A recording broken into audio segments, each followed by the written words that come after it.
But yeah, thanks everybody for coming along today. And special thanks to Ben and Alex. So I'll let them introduce themselves and where they're from and their background. But for the rest of the attendees here today, Ben and Alex are from the UK. So we've got international guests this month, which is really fantastic. Event storming using EventBridge. So like something that's still reasonably new and very interesting for myself and for many of us here. I will just remind people before I give Dahan some time to talk a little bit about the meetup, that if you are a presenter, so both Ben and Alex, I'll be able to send across to you a t-shirt. So we've got some AWS swag and also a license for any one of the IntelliJ products as well. So I'll send that across for you as well. So you can pick whichever one you want and their license applies for that and you get access to that. So there is some benefits to putting in a bit of hard work that is required to do a presentation, as well as being up there on stage and being able to share your knowledge with the rest of the world, which is the primary reason we do it. Swag is just something that goes along with that. But yeah, thanks everybody for coming along. I'll hand across to Dahan that can do a bit of an intro about the group and say thanks, and then he can hand it back across to Ben and Alex. And thanks, Paul, and thank you very much for organizing this as well. I think the reason we are here is, or the original idea of this meetup is we learn better when we do hands-on. And by the time we were talking about a new meetup, we decided to work on this different approach. And we've been doing it for a very long time now. It is every second Wednesday of the month, and it is always hands-on workshops. We don't do presentations on this. Since the COVID, we moved to online, but we are planning to go back to physical locations again. So keep your eyes on this side. And if you join us when that time comes, we would really appreciate your time and your attendance on those as well. The first couple of times, it's going to be a little bit shaky because we really don't know how to go back to the old normal. So we will appreciate your patience on that one as well. Apart from that, we have swags that we can give out. We have credits, vouchers, AWS vouchers for different values. And if you are really kind and if you wanted to contribute after you attend this session and you want to write a blog, we really appreciate your effort, and we post that on our blog page as well. So there's there are other credits for that one too. So if you're interested, please reach out to us. And we appreciate every single effort that you can provide and help you can provide to us. Without any further ado, I'll just give it back to Ben. Yeah, take it all, guys. Awesome. Well, thanks so much, guys, for having us. It's really great to be here. We're going to kick off with a quick presentation just on the background of serverless event-driven architectures and event storming. And then Alex is going to kick off a live coding exercise where you guys can follow along. And if you have any questions going through that, we're going to have the chat going. So feel free to reach out through that. But I'll just share my screen quickly and we can run through a very short presentation and then jump into some of the live coding parts. Cool. So can everyone see my screen? Yep. Or can anyone see my screen? Good. Sounds good. Okay. So yeah, today we're going to talk about building event-driven serverless architectures on AWS. I'm really going to look at serverless event-driven architectures. So my name is Ben. I'm the VP of Engineering at Theodo, which is a company that helps other companies launch digital products from startups to enterprises, primarily using serverless as the way to do that, and largely on AWS. I'm joined as well by Alex, one of our cloud architects. He's going to lead the hands-on coding part with me. And if you're interested in any of the sort of stuff we're talking about, we share a lot of what we write on the Serverless Transformation Medium blog, which is serverless-transformation.com. And we have a Serverless Transformation newsletter, so feel free to have a look at that. And I'll share the links to this slide deck afterwards. We also run the Serverless London Meetup, which is of course remote as well. And all those talks go onto YouTube, so you're always welcome to join in and see what the community is doing in London. Before we jump into the details about event storming, which is going to be sort of the foundation for the practical exercise, a quick sort of definition of serverless. I know a lot of you will be familiar with it, but it's a term that often means different things to different people. Serverless is really an architectural movement that allows you to build and run applications and services without thinking about the underlying servers. Developers can send application code that's run in a completely abstracted way, in a completely isolated way by the cloud provider. And we can leverage third-party services to manage backend logic and states, things like Cognito for identity as a service or Okta outside of AWS. There's also a framework with the same name, and we're going to use that framework during the live coding exercise. But important to note, serverless is an architectural movement, and there happens to be a framework with the same name, even though it is a very useful infrastructure as code framework. In terms of why people take a serverless approach to building architectures, well, primarily there's a cost reduction. Not only is there a reduction in the sort of the AWS bill at the end of the day because of the pay-per-use model, but there's a reduction in the total cost of ownership of building, running, maintaining, and patching the services that we build. There's not no ops anymore, but there's definitely less ops, and we can focus our operational resources on more value-bringing activities, things like canary releases or investing in our CI/CD pipelines. Developers can focus more on building business value because we're no longer writing the generic infrastructure, but we're instead focusing on the actual lines of code that represent our custom business logic. And these architectures are scalable from day one. And as we start to make more efficient usage of the service in our data centers, hopefully we can also reduce the CO2 impact of building in the cloud. Now, it's not just Lambda, which we are going to use in this demo, but it's also S3 for storage. DynamoDB is a completely NoSQL serverless database, API gateway to add API routes into your serverless architecture, Cognito for authentication, SQS for queuing, step functions for workloads, and EventBridge, which is going to form the foundation of this talk, but also the practical exercise that we're going to jump into. And all of this gives us a great deal of power and flexibility to build really amazing things. But with that power and flexibility, we run the risk of building potentially distributed monoliths. The big ball of mud pattern, which I'm sure a lot of you will have heard of, is when a software system lacks any perceivable architecture. We all know that we don't want to do it, but things. Sorry, I don't know if there was a question maybe. I might have just been up someone unmuted. Yeah, I think that's just somebody. I'll see if I can mute them. Yep. That's fine. So it could be things like business pressures, developer turnover, code entropy. There's lots of reasons why our architecture struggles sometimes. Now, we do want to get to these sort of nicely decoupled microservices, focusing on different business domains where we have, really nice sort of loose coupling between them and asynchronous communication. But to get there, we have to follow a number of different tenets, which we're going to come to in a minute and during the live exercise.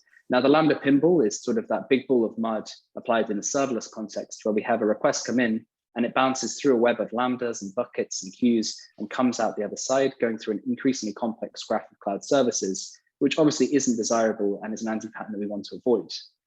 And that's the big ball of mud, but in a serverless context. Now, to avoid this sort of anti-pattern, there's a couple of tenets that we try to keep to. We want to make sure we have clearly split our services, that they can be deployed independently, that they can communicate independently, and that they master their own data. In short, they don't share a database. And this is nothing new. These are many of the same tenets of the service-oriented architecture movement that I'm sure a lot of you are familiar with that actually preceded microservices. With service-oriented architectures, often these architectures made use of something called an enterprise service bus, which some of you might be familiar with, and some of you this might be a newer concept, but the idea of a bus in computer architectures has been around for a long time. The enterprise service bus really gets its name from the enterprise, which implies its use in these large organizations that typically had the complex enough domains and also the large enough infrastructure investment needed to build the infrastructure for these buses. Service implied that it's a way for connecting different services, those logical self-contained representations of business processes, and bus implying that hardware architecture from computers that allows signals to transfer. It's that same concept, but metaphorically, and it allows us to connect different services and the signals between them. Now, with event-driven architectures, it's also important to understand what we mean by an event. An event to us is a significant change in state. And throughout this whole talk, we're going to focus on. Thank you. Yes, my dad asked me where the segment was. I told him I lost it. Cool. An event, we're really looking on significant changes in state and really from a business domain concept. And this is where EventBridge comes in. So EventBridge is a serverless event bus that connects our application data, whether that's our own applications, SaaS, or other AWS services. It's probably the biggest announcement in the serverless space since the release of Lambda, and it's really becoming the key component to building serverless event-driven architectures. In short, Amazon EventBridge allows us to connect our microservices or other third-party apps through an event bus. Now, this event bus allows us to push events onto the event bus, and then we can use rules to route those events to trigger other microservices. And that's typically how we're building state-of-the-art serverless architectures in an event-driven way. Now, is it just the enterprise service bus again? Well, it's not, because it's completely serverless, so there's nothing to manage or maintain in terms of the infrastructure. There's also extremely simple integration with other AWS services, as well as integration with third parties like Zendesk, who are EventBridge partners who can push events directly into EventBridge, so we're no longer writing endless webhooks. And the question really is, how do we get from that big ball of mud to something much more event-driven using Amazon EventBridge?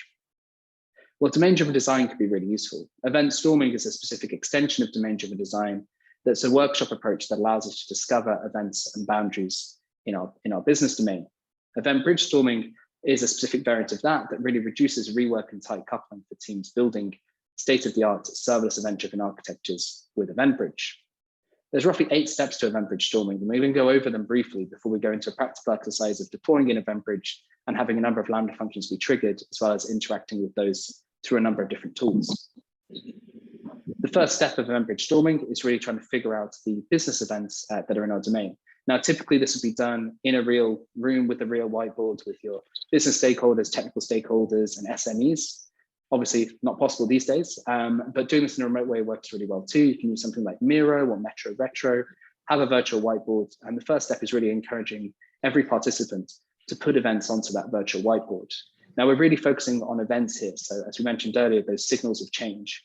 And to do this in a simple way, we're really focusing on the business domain, so not the underlying events for a particular microservice. So we focus on verbs, the doing words in the past tense, so order placed, store opened, payment failure, payment failed actually, order dispatched. And we really encourage everybody to throw events onto that whiteboard. And I think we might have a question there. I think someone's raised their hand. Rahul, do you have a question? Maybe not. Well, feel free to drop it in the chat and we can always go through at the end.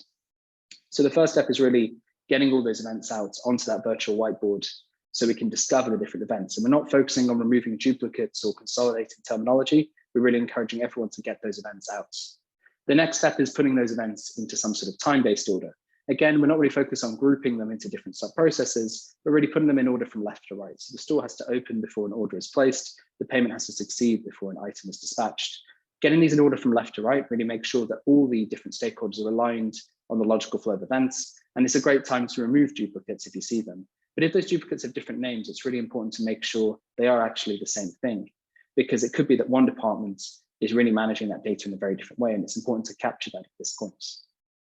The next step is the categorization into entities or aggregates. In domain-driven design, there's quite a strict definition of entities versus aggregates, and aggregates is composed of multiple entities. But for the sake of this exercise, it's really just focusing on the nouns, the names. So order, payment, customer, store, help item, item, seller, putting those onto the board in a different color. And again, event storming is kind of strict on the colors, but for the purposes of EventBridge Storming, you can just use a different color from the event post-it notes, and you put those onto the events that they reference. And if they're in many different places, you put them multiple times, because in the next step, you're going to see that has quite an impact. The next step then is to sorry, getting a bit of feedback.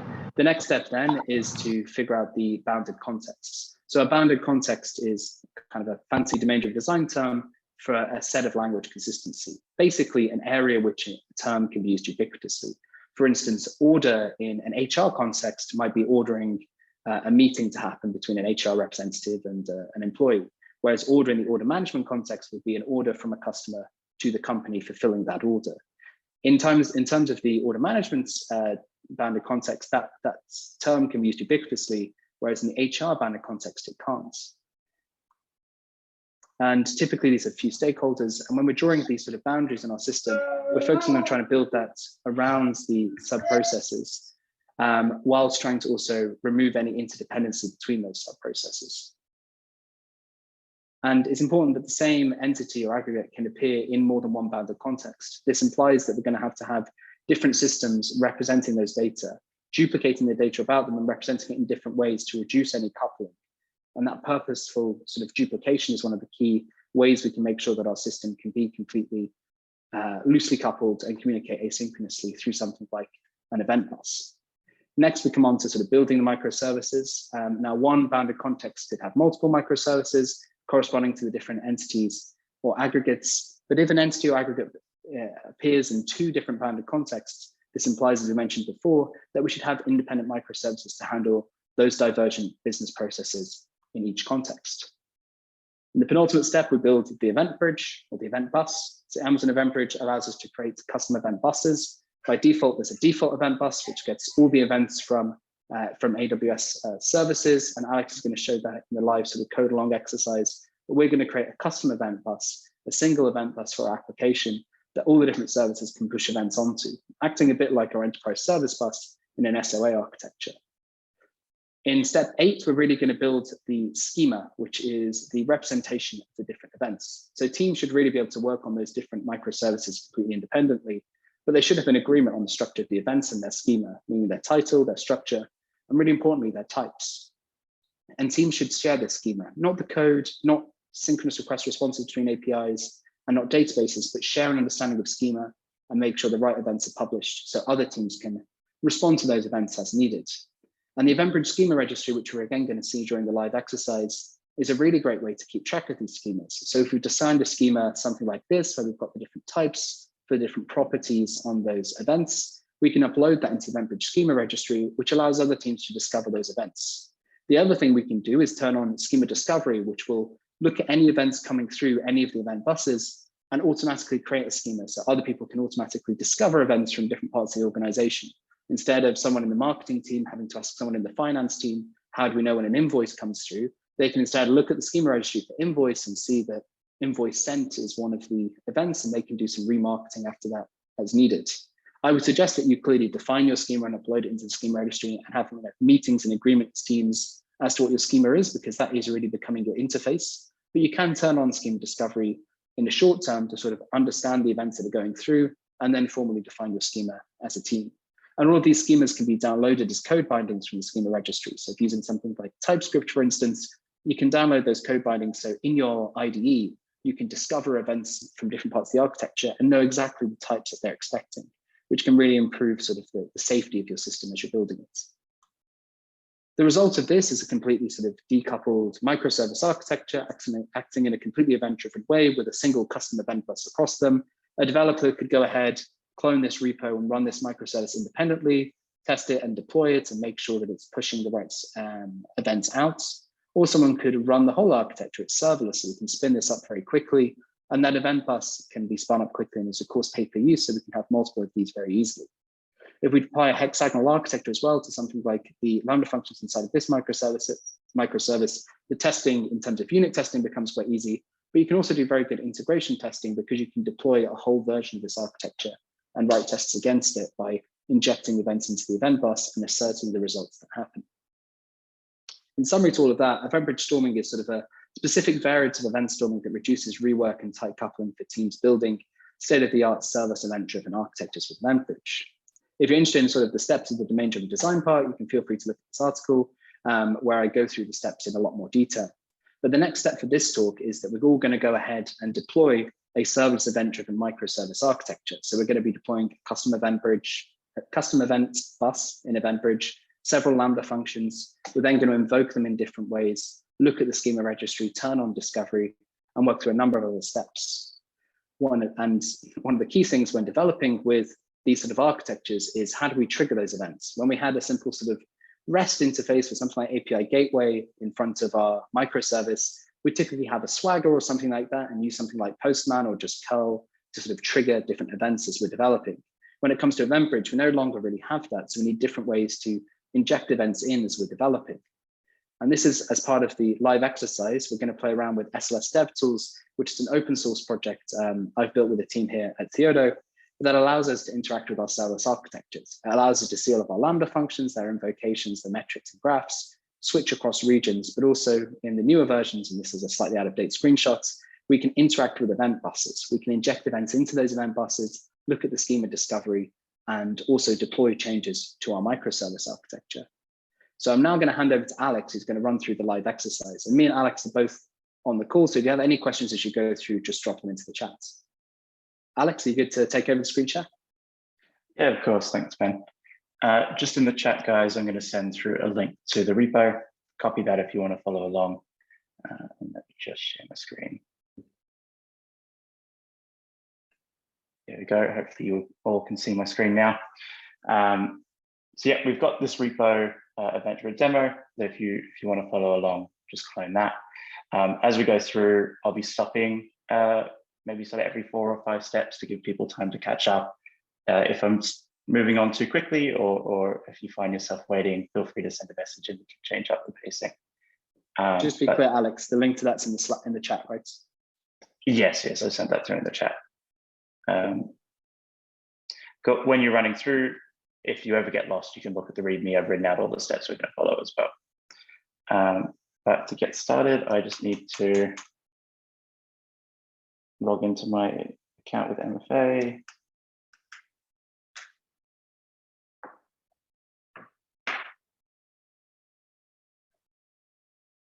There we go. And let's start by, I've already got the latest version. But if do you mind zooming in a little? Do you mind zooming in a little bit? Yes, that's a great point. No worries. Is that better?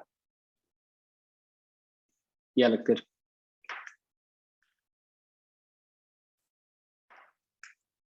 Cool. All right, yeah, to start, let's just deploy the repo. If you've just pulled the repo, you'll have to do yarn first or npm first, but I've already done that. This will take a little bit of time, so just while that's running, I'll talk you through the code a little bit. So for the people, like Ben said, for the people that might be following along, I guess we have to install the serverless framework as well first. So yeah, when you run yarn, we've got the serverless framework and SLS dev tools of dev dependencies. So that should cover that for you. Okay, cool, thanks. But yeah, so this is a fairly simple application. We've got service 1 and service 2, which you can imagine are 2 different bounded contexts. For example, service 1 might be a customer placing order, and service 2 might be the warehouse dispatch service that handles inventory management. So service 1 is a simple Lambda that you hit, and it's just going to publish an event to an event bus, custom event bus that's set up in the serverless YAML. And service 2 is just going to print it so we can see that it's working. No business logic here, just an example to be able to see how EventBridge works. In our serverless YAML, for anyone curious, we just define our EventBridge explicitly with some CloudFormation resource. Nothing too complicated, it's quite easy to set up.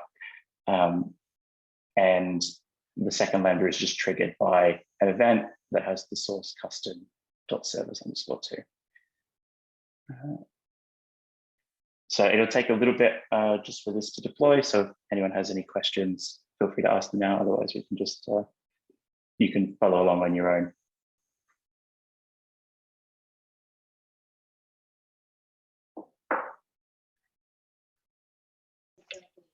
I can also answer questions as Alex is going, so feel free to, don't feel like you're interrupting. I just put a comment in the chat for some of the attendees that might not have local AWS credentials. Just use Cloud9. So if you're in the AWS console, if you've logged into AWS account, search for Cloud9 and create a new instance in Cloud9. And that might be a good way to get started if you don't have local credentials set up. Yeah, that's a good point. Cool. So now that this is deployed, assuming you've also run yarn or npm, you should now be able to start. You should now be able to start SLS dev tools. So if I go yarn, SLS dev tools. If you're using a default profile, you won't have to do the -m. But for my case, because I'm using, it looks like it's the formatting slightly broken. You might need to zoom back out. Yeah. You have to quit and restart it to zoom back out. It's a small bug. Oh no, it does. fixed it. Cool. Does it fine? Yeah. Cool. So assuming people are up to here, I'll just run people through what DevTools actually has. So up in the top right, you can see there's, like, say, an orange border around the Lambda function section. That's the current section I'm in, and I can see for the stack what services I have, what Lambdas we have. So we have service 1 and service 2. You can click the tab button to go through sections. So you can see I went to the EventBridge section, then up to the location section. If I go to the EventBridge section quickly, you'll see we've got 2 buses. The default bus, every AWS account has that, but there's also event-bridge, which is the custom bus we just made. If you click O on that, it will open up your AWS account on that page. And so just for later in the demo, the first things we're going to do is just click Start Discovery. That's going to turn on the discovery Ben talked about, where when we send events, it updates the registry. We're also going to click on the Archives tab and click Create Archive. And this just allows you in the future, say you have a bug, to replay events that have been captured. So you can say change your code, deploy it, rerun old events and see if you fix the bug. But we'll have a look at that further in the future. I'm just going to leave it as indefinite for now, because I'm going to tear this down later. And I'm going to do no event filtering. So every event that goes in is going to be captured by the archive. I suggest, Alex, maybe take a beat and let people catch up. Yeah, let's wait for a minute or two just to allow people to catch up. You can always restart SLS DevTools to fix that map resize.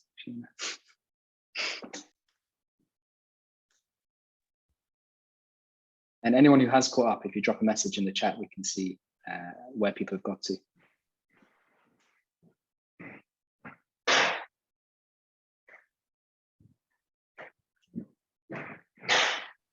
I'm still at the yarn.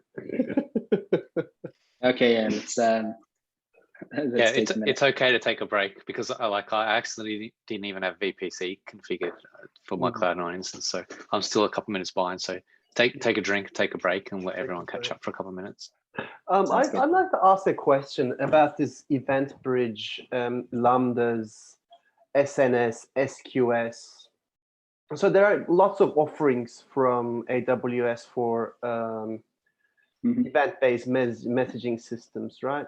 So this might be a very difficult question or long answer. But my specific question is this: Lambda practically can be triggered from any service at the moment, like S3 triggers, SNS triggers, IoT triggers. Everything can trigger Lambda.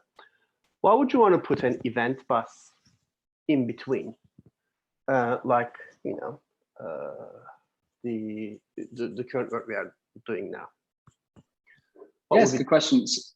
So there are lots of ways to do sort of, in many ways you could do event-driven architectures in AWS. You've got SQS, SNS, Kinesis, CloudWatch events, which is actually the underlying technology for EventBridge, which is kind of a way a lot of people were doing event-driven architectures before EventBridge sort of formalized the approach. Yeah. In terms of why would you not want to just natively trigger Lambda? Well, you can natively trigger Lambda, of course. When you've got different microservices, one Lambda triggering another Lambda, you don't want to do that directly, because you want observability on that, and you want retries, and you don't necessarily want that microservice to have to know the ARN of the other microservice. Microservice A shouldn't need to know that microservice B and C both want to listen to the event. B and C should choose to configure rules that they want to react to the events, rather than necessarily microservice A having to care about what they do with the events. So that's one part of it. The other thing, if we then were to contrast SNS, let's say, with EventBridge, Kinesis with EventBridge, EventBridge comes with a lot of tooling to make it a more practical choice for doing this at scale. So first of all, you've got replays, which are really useful, especially if you want to go down sort of event sourcing approach, which isn't something I personally do. It has archives, which lets us seal the events have gone through, which can be good from an auditing perspective. But the EventBridge schema registry and some of the observability that we have on the rules that have been configured, it allows developers to discover the events of other microservices really easily. So although you could do it many different ways, and you can do it just with CloudWatch events, which are the base sort of technology of EventBridge, it's the developer tooling, developer experience, observability side of things, which is why you would want to use EventBridge. The other part as well, I guess, is those third-party services, things like Zendesk with their EventBridge providers. Rather than writing 10 webhooks for different events that a third party can send you, as more services start to supply events directly into EventBridge, we'll actually have to write less and less integrations. Imagine, I don't think it does yet, but imagine if Stripe had an EventBridge integration, that would require a lot less webhooks on your side. So I guess they're the rough rationale from my side, but you're right, there are different ways to do it for sure. Yeah. That was quite a long answer. So I'm not sure I was expecting, it was not a quite easy question, but I think you wrapped up quite really well. So if I kind of summarize, if your system is going to go for scale, then it's good to start with thinking about any type of event system.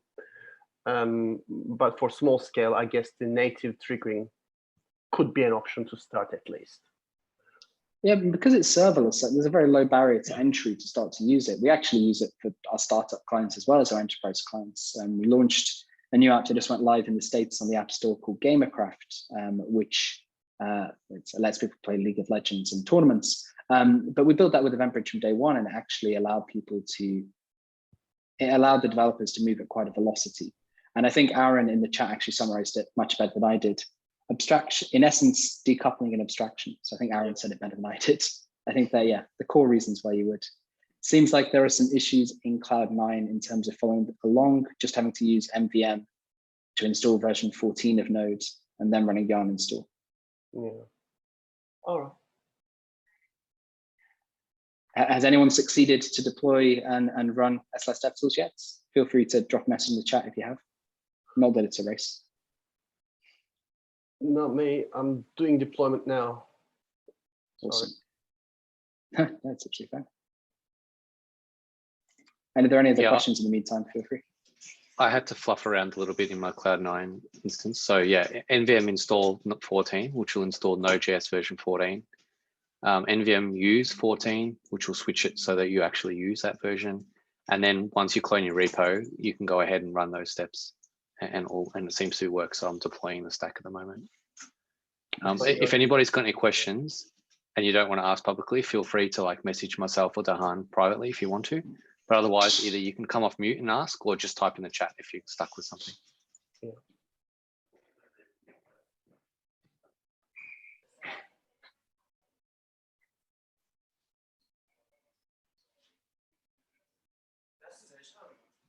Santiago has a question about running the locally installed dev tools. The question is, to run the locally installed SLS dev tools, should we run node modules SLS dev tools lib index.js, or is there any other way? Yeah, you can just run yarn SLS dev tools. Yeah. It's actually in the README. If you look at it, it's the fourth point with your profile even. They're very nice. But I think the way you've suggested it would probably work as well. But yeah, yarn SLS dev tools will be a little bit simpler. Yeah, usually if you look in the, depending on what kind of package manager you're using, but if you look in the lock file, which I think for yarn is yarn.lock, it will actually tell you what a lot of those commands are aliased to.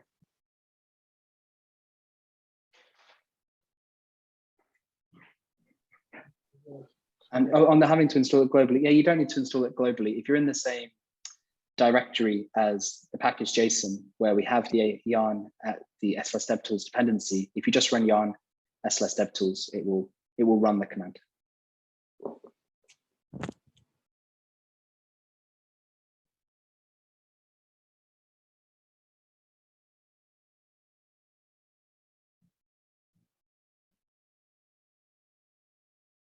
In terms of, I guess everybody is still starting to deploy, etc. In terms of event sourcing, you said you can replay the events, etc. Did you say you wouldn't do it personally? Did I misunderstand that? And if so, why wouldn't you? I do replay events. I don't typically build using event sourcing. I rarely have the sort of need, and I find the event driven without event sourcing can be enough for most use cases. Me and Alex actually worked, Alex more than me, worked on a regulated industry where we did use event sourcing because of the audit trail sort of needs. It wasn't a fully serverless architecture for sure. But yeah, if you were using event sourcing, replay could be definitely useful. I just typically don't build in an event source based way. Okay. Yeah, so we'll look kind of at the end of the demo. EventBridge now, you can create archives, which kind of do part of the benefit of event sourcing without having to build the architecture. So it'll just capture all the events that run through for a set period of time that you've set and keep them for however long you want. So you can have it only keep the last couple of days, or you can have it keep them indefinitely. And this will allow you to do the replay without setting up your architecture to be event sourced, which comes with a bunch of added complexity and it worked really well for that client that Ben was talking about, where they needed it for the regulatory side to be able to have this single source of truth of everything that had ever happened in the system. If you don't have that requirement, EventBridge brings some of the benefits without the added complexity. So in terms of sort of logging and things out of the box, are you able, does EventBridge have integrations with a lot of the logging and monitoring tools, things like CloudTrail and CloudWatch? Or is that something that you have to build yourself if you want the logging? It is integrated with CloudWatch, and also I think it's released now. There's the support for X-Ray as well, which is a distributed tracing from AWS, which allows you to see, from this Lambda function through EventBridge, through a step function out into another Lambda function, the sort of trace of that request. So yeah, the observability comes sort of out the box. I often find clients using dedicated observability providers, things like Datadog, Thundra, Epsagon, Lumigo, these really sort of serverless specific providers. And Thundra were quite early in adding tracing support for EventBridge events. But yeah, X-Ray now supports it. So out of the box in AWS, you can do sort of distributed tracing across your architecture. Archives aren't enabled by default. So if you want that sort of history, you have to do that. You have to switch that on, as we saw Alex do. Other than that, yeah, it integrates nicely with the sort of native observability features. Yeah, X-Ray is a really nice tool from what I've found of using it. Yeah, it's really cool. We also use OpenTelemetry actually, which is Okay, nice. quite nice. Abstraction again. It looks like Daniel's been able to open SOS DevTools, so it sounds like we're getting there. Yeah, should I run through the next part just so people are there? You can always reference the steps if you need to. Sounds good. Maybe just go through slowly the basic Lambda stuff, Alex. Yeah, so let's move the chat out of the way. Where did we get up to? Okay, cool. Because we, so if you're in this can't see top the section, chat, because we can't see the chat, it looks like you're clicking the terminal, which is fine. Yeah, so if you see this top right section, we've got all of our Lambdas. If I go down to service one, you can click I, and that will bring up your ability to sort of invoke the Lambda from the terminal. So if you click enter on the payload, it will then allow you to start editing. And so if we pretend, say this is, like we said earlier, like a e-commerce website, I might want to have an item. Let's say it's a mouse and a price. Say $20, something like that. And then I can go down and click submit, and that'll invoke the Lambda for you. You can see in the dashboard logs down there that it's come back successful.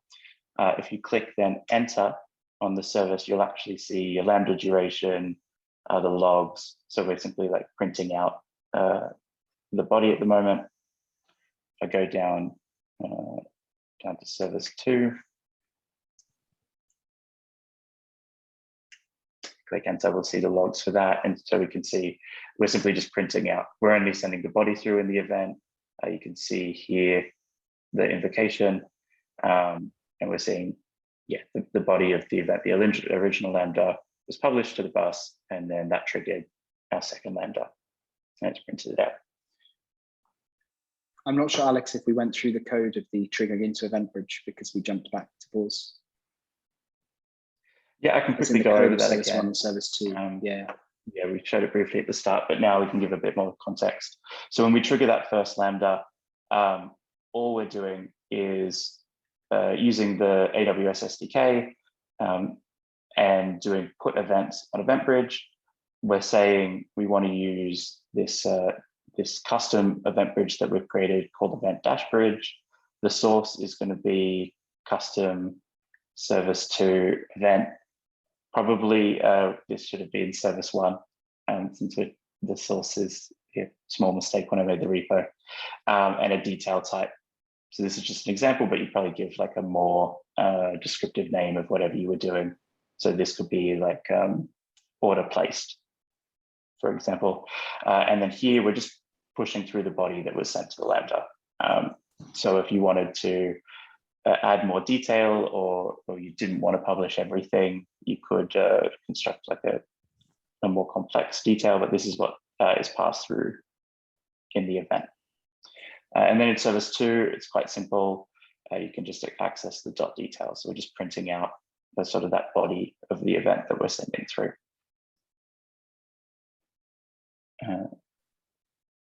And similar to with the event bus earlier, if I go on to service 1 or 2, if I click O, that'll open up the Lambda page for that Lambda, and you can look at the logs through here, for example. So yeah, if there's ever anything you can't do in SLS Dev Tools, you do need to go to the actual console. You can click O on the resource, and it'll take you there. I think O in Cloud9 doesn't work, so we might have to just manually do that if we happen to use Cloud9. That's good to know. We can open an issue for that then, try and fix it for Cloud9. Yeah. I'll just give people a second to run that again, but this should be a bit quicker than the install. With the first step where you have to press O for the EventBridge, what's the way we do that manually? Yeah, we've got, so if you go to EventBridge in the terminal, in the console, and you click on event buses, you can then see your custom event buses, and you can click through on it. So then in the top right corner, it says delete discoverer for me, but for you, it'll probably say start discovery. So you can click that. And then if we click on the archives tab, we can create an archive. And I won't actually create one this time, but just to run you through again, give it a name. The source will be event-bridge. And when you're doing this in an actual production example, you might want to put a set amount of days. You might not care about keeping all events that have ever happened, but for this one, we're just going to click indefinite. And that should start, oh, you would have done that in the last steps, but that should start the archive that we were talking about.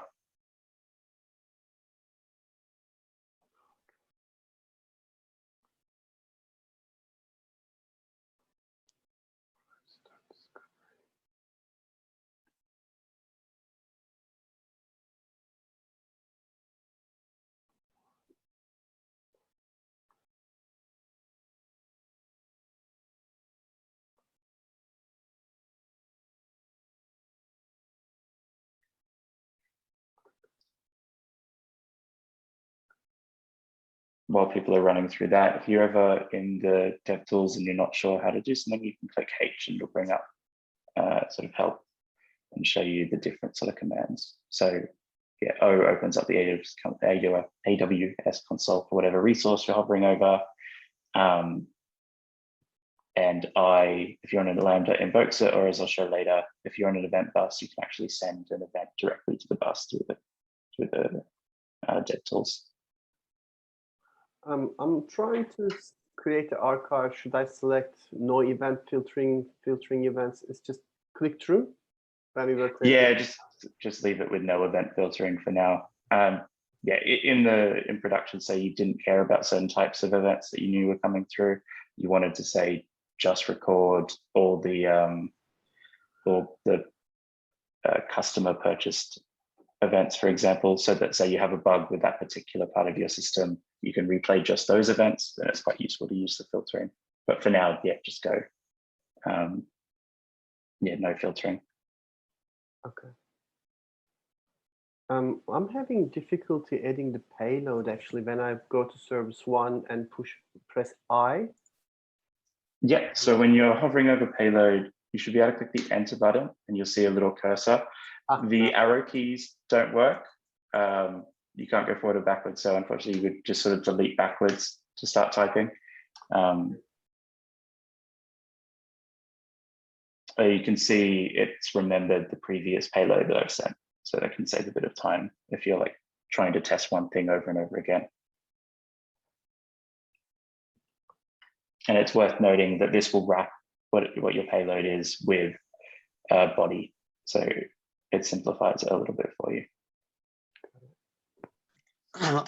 Is that we hard coded that region because like I think like I was kind of looking for stuff and I realized that it's not in the region that I was in. So that's probably something if people are struggling to find where that event pass is. It's in EU West 2. Of course. Yeah, that's a good point. If you're changing your region in the SLS DevTools, you can actually tab to the region section, use the arrow keys to go through if you do have to change it there. The region section is the map bit. But yeah, I think the thing Paul's pointing out is in the serverless.yaml, for the example, we have the region hard-coded to EU West 2. So when people have run serverless deploy, it's deployed their resources there. So when they're on the AWS console, they need to jump to EU West 2 as the region to find their EventBridge.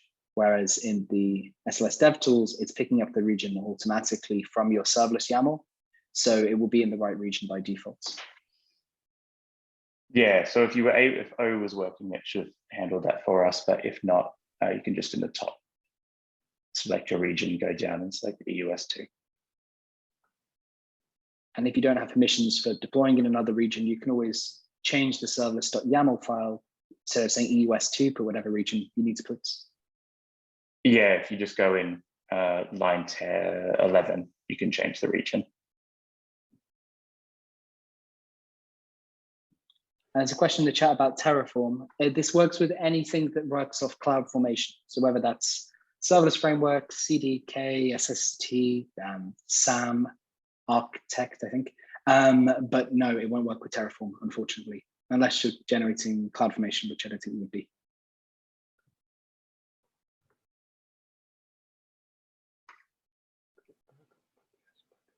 Cool. While people are catching up, I'm just going to go and show the sort of next section. So if you go to the event bridges and you select, go down until you're selecting event-bridge, you then click R, and this will show you the registry. So this is that Discover that we turned on.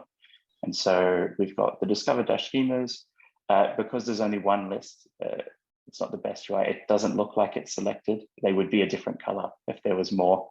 So just click Enter. This will then bring up our custom.service2_event, which is the events we've been sending out. Again, if it was a longer list, you'd be able to see the first one was selected. And if we click Enter, we'll then see the sort of items, the sort of schema of the events that we've been sending through. So I've only sent one through and it had item and price. So it's picked up that normally this event will be expecting item and price.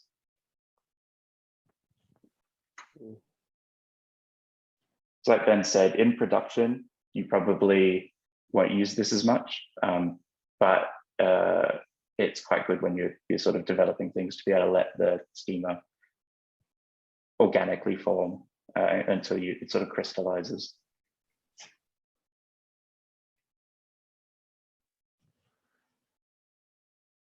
So I'm trying to go the EventBridge. Mm-hmm. And then I clicked R and it is saying loading in the schemas after I clicked enter.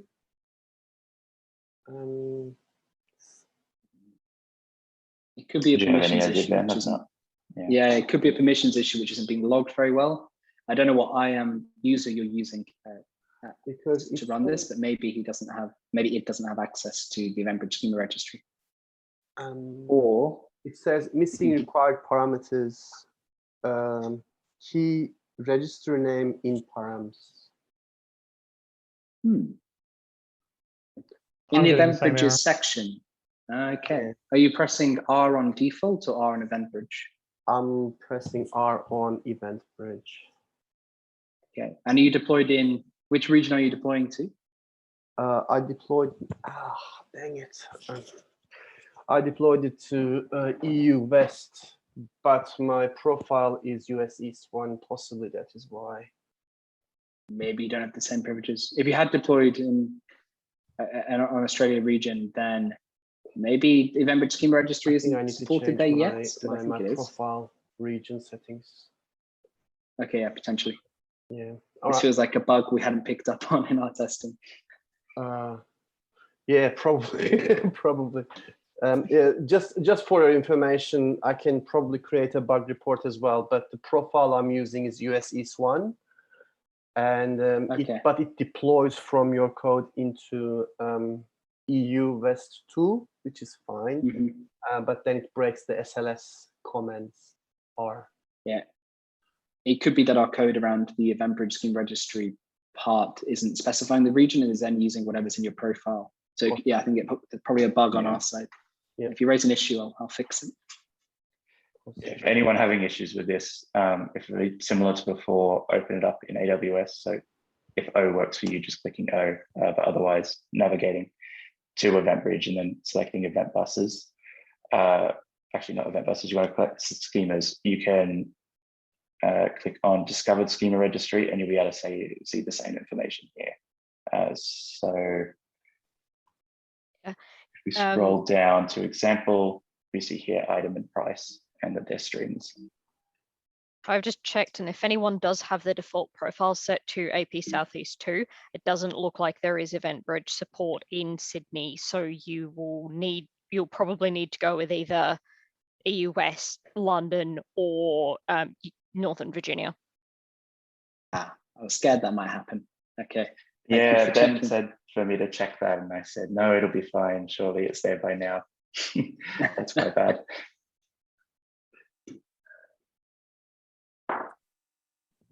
All right, let's change this. While we're here, something that I didn't include in the README, you can actually download code bindings if you want to use the sort of types. So I could say download for TypeScript, and then yeah, I could enforce those types in my code. So this, just to confirm, this tool is something that you are building, right? Yeah. SLA. It's an open source project. We started about a year ago. We just use it on our we were just using it on our projects to make development a bit easier, and then we decided to open source it. And it's been out for about a year now, but it could get more love than it does from our team. Yeah, excellent. And of course, it's open source. So if anyone would like to make a pull request or get involved, we're very happy to help anyone in contributing.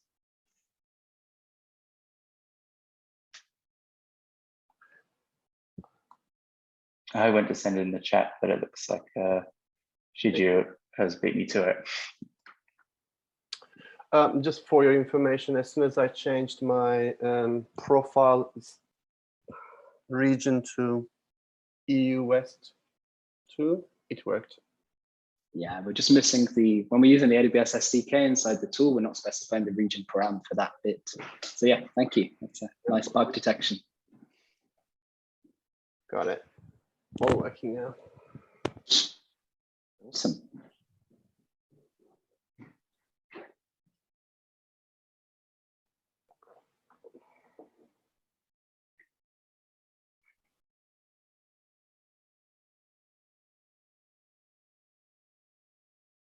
Yeah, if other people have got theirs working as well, you can then click I on EventBridge, and similar to the Lambdas before, you can directly send an event from SLS DevTools.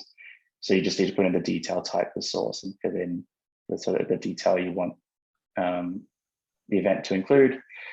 You could open up the event registry. So say we do it through R and just do it here.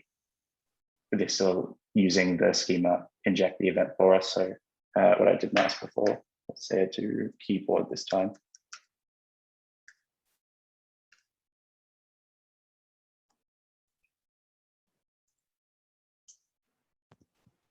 And say this one's $15. We can submit the event directly from here. So it's filling in the detail type and the source for us because it knows from the registry. And all we had to do was fill in the values, makes it a bit simpler instead of copying and pasting what you know the detail type and source should be. And then if we just click submit, that'll send that event off for us. And you can see in the dashboard logs that it's worked. I go back to the Lambda section and go and open the logs for that Lambda, clicking on source 2, you should see down here, keyboard, price 15. So you can see the Lambda's been invoked and it's printed to the logs. And if you happen to have a very large event structure, that form that we just saw a second ago actually paginates. So you can go across the many fields of your complex events. And for reference, making the paginating dynamic form in the terminal was not a very fun experience. I would not recommend.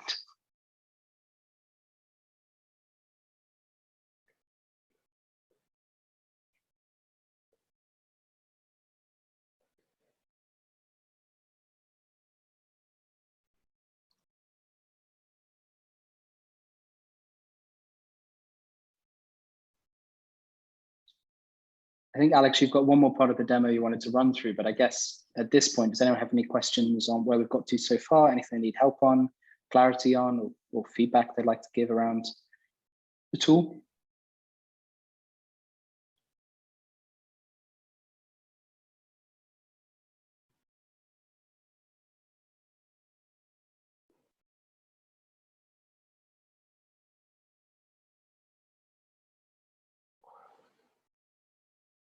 I'll just give it a minute or two for people to catch up, and then I'll show the last bit of the demo.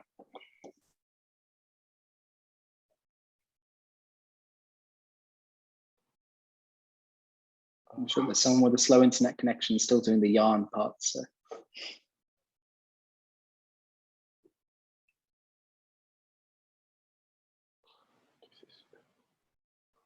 All right. So I'm at the new replay part. Sorry, guys.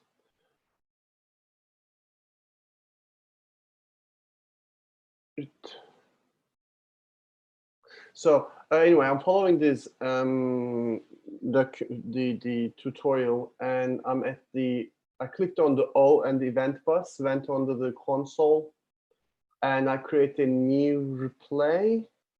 Clicking on the new replay button. It's asking me start time, end time. I'm leaving everything as default. I named it as hello replay. Yeah, so the replay bit, the starting a new replay is just the sort of next section, so I can show that actually. So when you start a replay. No problem, sorry. I'll wait. No, I'll run through it now. So when you start a replay, you can just give it any name. You can specify if you want to filter by certain types of rules. Again, the sort of real use case here is, say you've had a bug, you've changed some of your code and you want to rerun the same events and see if it fixed the bug. So if the bug was caused only by the, here, for example, the service 2 rule 1, then we would only want to replay those events. We don't want to have to sit and wait for it to replay every event. So we could do the filtering here. In this case, it's the only rule, so we can just leave it on all rules. And currently, it only supports replaying on the same bridge. But say in the future, you might have like a production bridge and a staging bridge. You'll eventually be able to play production events on the staging bridge, so you can check the fixes for a real bug, but on, say, your staging account. And then as far as time, it's again, we've got it selected for indefinite. So if you think about, say, using this in production, you might have months or years of events, but the bug's only been in existence since you deployed yesterday. So you could go and you only want to replay the events that have happened in, say, the last 24 hours. So if I choose the 11th, and I'll just put in sort of any time, and I'll put in today, sort of any time, and then you can click start replay, and it'll go through and replay those events. And this should be quite quick because I've only sent one event, so it's not replaying much. But this is triggering the Lambdas again with the existing events, with the events that it recorded. Cool. While that is running, we go to archives. You can also see sort of how big, or almost like how many events it's done. So here, because I've only sent one, it's very small. But if you've been having this archive run for months and months at a high load, you could see that it could be like very large in size, and that would be why you'd want to do some filtering when you do replays instead of just replaying everything. Like a similar, not exactly the same feature, but that client that was event sourced would do replays every time they deployed with their own system. and that could take anywhere from 6 to 8 hours. And the times are not too different. If you've been running it for a very long time with a high amount of events going through, then it's not going to take 6 to 8 hours, but it can take quite a while. Yeah.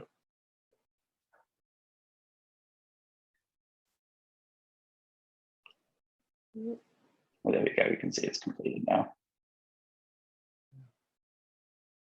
And if I go back here, we should see that the log's updated and that replayed the events. Yeah, we can see the new invocation. Yeah. It's still starting for me to replay. Takes some time. Yeah, it does, even with just 1 or 2 events, it does take a second. By the way, one thing I realized is when we are in the Lambda tab, and if you accidentally touch left or right button, you see all. Yeah, that's a good point. Yeah, that is a good point. If anybody got stuck in the new resources, just click right or left button to come back to the Lambda functions display or list. Yeah.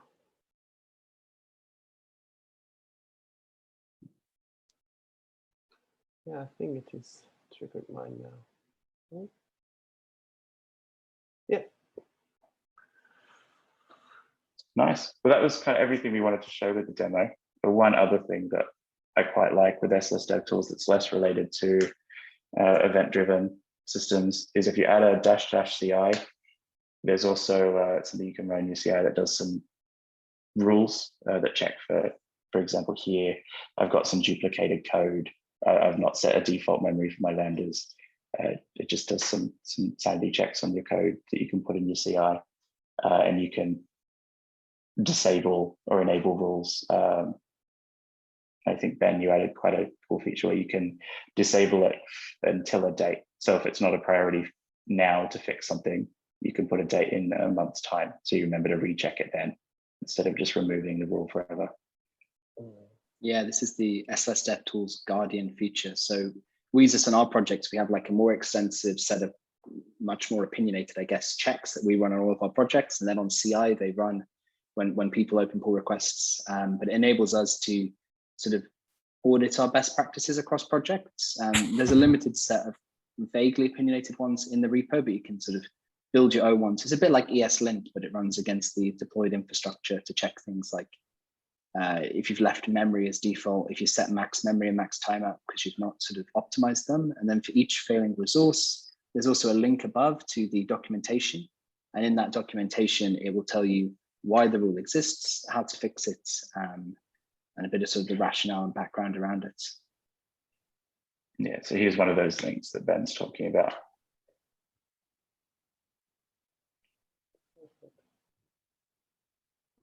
Looks really nice, guys. I mean, it took me back to my first time when I started using computers, that's for sure. The text UI, Express UI. We did want a retro feel, and we also wanted to stop. It came from a feeling of not wanting to jump to the browser every 5 minutes when we're trying to do back-end developments. But then it maybe got a little bit out of hand in enjoying the 90s CLI feel. Yeah, I think so. Maybe 80s. No, you get lots of love from this end, I can tell you that. Thank you very much. This is very nice. And it's using a couple of libraries under the hood, but the actual source code for the project is all in JavaScript. So even though it looks a bit intimidating, I guess, as like an interface, it's very easy to contribute to. It's all JavaScript, and it's quite easy to understand where to sort of add and make changes. So I've been quiet for a while, but I finally figured out how all of these thing pieces together. And yeah, it works pretty well. Like I sort of had to keep manually going to the console because I was running it through Cloud9, but yeah, really interesting. And I get what you're saying about if you've got it deployed, you know, not having to like open Postman all the time to go ahead and curl that API or whatever. And yes, it's pretty good. Yeah, I guess. Yeah, I hadn't seen the tool before. Yeah, kudos, guys. But there's a question, I believe, from Santiago Pergamo. why we need event role resource in SLS YAML. Isn't enough. So yeah, that's that. Oh, sorry, Karen. Isn't it enough with the IAM role statement sets? Actually, Alex, I think you're at this bit. I mean, we need to be able to tell one of the events, one of the lambdas that it can publish to EventBridge, because one lambda is pushing an event into an EventBridge, the other one is being triggered by EventBridge. Now, in the functions section under service 2, we're saying that it is triggered by EventBridge, but service 1, the code is actually writing to EventBridge. So the event role is saying that we are allowed to, if you scroll down a little bit, Alex, the action is we can assume the role. I'm trying to actually see. Okay, so we're giving it, actually, I'm not sure why we're giving it access there, Alex. Yeah, to be honest, neither am I. I borrowed this from some code I wrote quite a while ago. So it might be the fact that it's not actually needed, and I've written a few more lines than necessary. Yeah, I think so. But in short, we need to just make sure that the service 1 lambda has the permission to write to EventBridge, to push events on the event bus that we have. Yeah.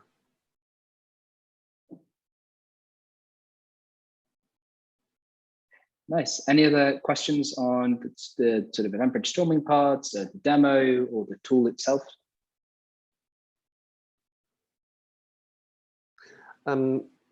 What's the easiest way to delete this stack? If we just go to the CloudFormation and then delete from there? No, if you tooling? we can just run SLS remove, Alex, if you want to. So if you quit that and just run yarn SLS and then remove and pass the profile. So exactly almost the same as the deploy command we did, but instead of the word deploy, we replace deploy with remove.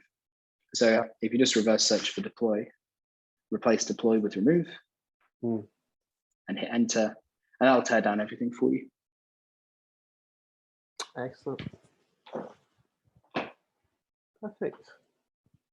Nice. And if you're interested in the SLS DevTools project, we've got a couple of other open source projects coming out actually this week. One's SLS Test Tools, which is a set of jest matches for testing serverless architectures. It's actually looking like it's not tearing down the event bus because some of the rules are on there already. So yeah, maybe just do it. Yeah, so you'll probably have 2 issues. Yeah, you'll probably have 2 issues doing that. With the deploy bucket won't be empty and the EventBridge will have rules. So if you want to do it through the console, it's quite simple. If you went to EventBridge and you go rules, you can then select our custom one and just delete the rules, and that should fix it so that when you run it will delete. Yeah. I don't think I have rules. I missed that step. When you deploy, it should set up the rules for you. Is it? Okay, all right. Cool. Chef has another question as well to you, Alex and Ben. Like, so many of us use JavaScript, but he's using C# and his questions around C# lambdas.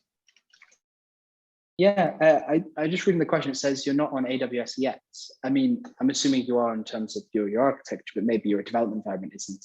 You can install SLS DevTools as a global dependency, or you could add a package station to your project just for SLS DevTools. And yeah, whatever language the lambdas are written in, you can run SLS DevTools locally, and you'll be able to see all the lambdas, invoke them, see the responses. The only question might be the input formats for the invoke of the Lambda function. At the minute, we're putting body in front, making it a JSON, assuming your lambdas are accepting JSON through API gateway or something like that, or just accepting JSON as the format. That's probably the only thing to watch out for. But yeah, other than that, everything should work. Yeah, I think, Ben, you've used this tool on a project where you use PHP on your lambdas. So I'm sure if I don't let people know that I've used PHP on Lambda. I tried to hide that fact about my past. But yes, it does work. There was a big blog post about that maybe a year ago or so now. Someone was setting up how to use, like, I don't know, trying to run Laravel or something. You can run WordPress in there, I think.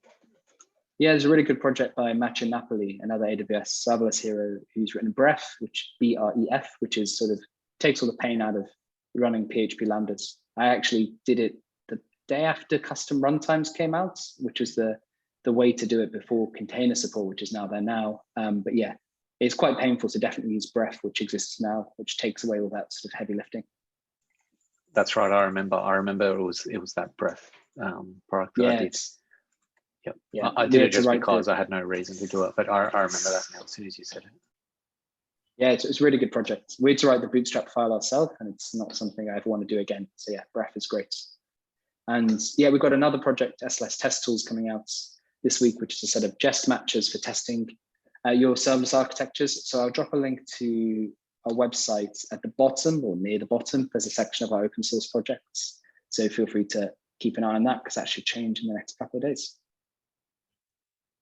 Just one last thing to show as well with this. This is what it looks like if you say, open it after you've teared down your stack before you've deployed. So if you see these errors coming through in your dashboard logs, it means it's looking for a stack that doesn't exist. And you can see now in the EventBridge, it's only got the default EventBridge. It's not too interesting when you try and look for a stack that doesn't exist. And actually, Alex, if you just remove your serverless.yaml and run the command again, you can show how the wizard prompt works for going through. So at the minute we're picking up some of our, you can just RM the file. We're picking up some of our parameters from that serverless.yaml file. But if we were to run it in a directory without a serverless.yaml file, it will open up and we can choose our region from a sort of drop down. And then we'll be able to choose our stack from another drop down, but I'm assuming there's no stacks inside that, so we won't be able to get very far. But that will show any CloudFormation stack that you have. So if you're using SAM or CDK to deploy, you can just run the command, pick the region, and then pick the stack name, or you can pass in as command line arguments as well. Yeah, so if I click H, you'll see here, there's a list of command line arguments you can pass through.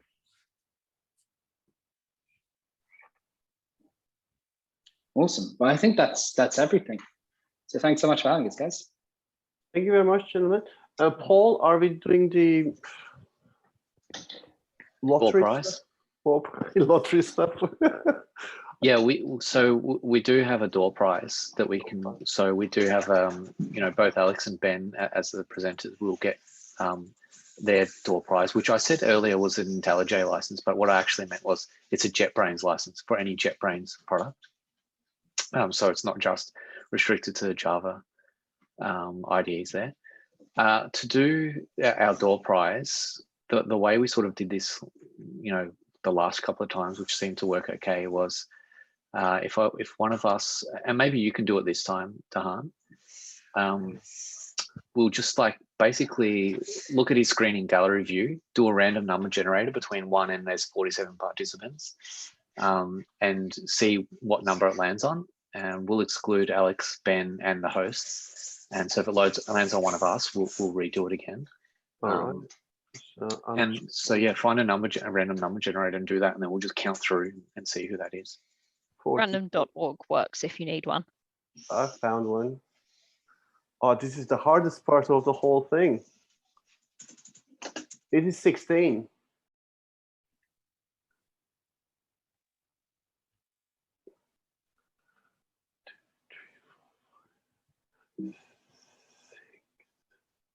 Seven, 8, 9, 10, 11, 12, 13, 14.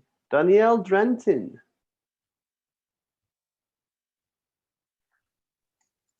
Okay, cool. Cool, Danielle. You got one. So please contact us, myself, Paul, anybody. Slack is convenient, whatever you want. We are going to monitor every channel possible so we can give you your present. Awesome. Thank you. No problem. Thanks for coming. Yeah, thanks a lot, Ben and Alex. That was a really good session. You know, like I personally deal with the AWS services, you know, daily. It's my job, but I haven't spent a lot of time with EventBridge. But I also had, like, I was aware of the SLS dev tools, but I'd never actually used them myself. So it was a really good overview, really interesting to go through. Yeah. Thank you very much. Thanks for having us, guys. Yeah, thanks for having us. All right, excellent. Thank you very much for everyone for coming. I'm not sure if we have anybody from Brisbane or Sydney, but if we have one, then thank you very much for joining us as well. Tell your friends how much fun you had today, and hopefully we'll have more people next time. We are all doing this voluntarily. We are volunteering our time for this. If you can think of any way of supporting us, feel free to contact. And thank you very much, guys, Ben and Alex, for your time and knowledge sharing. Thank you.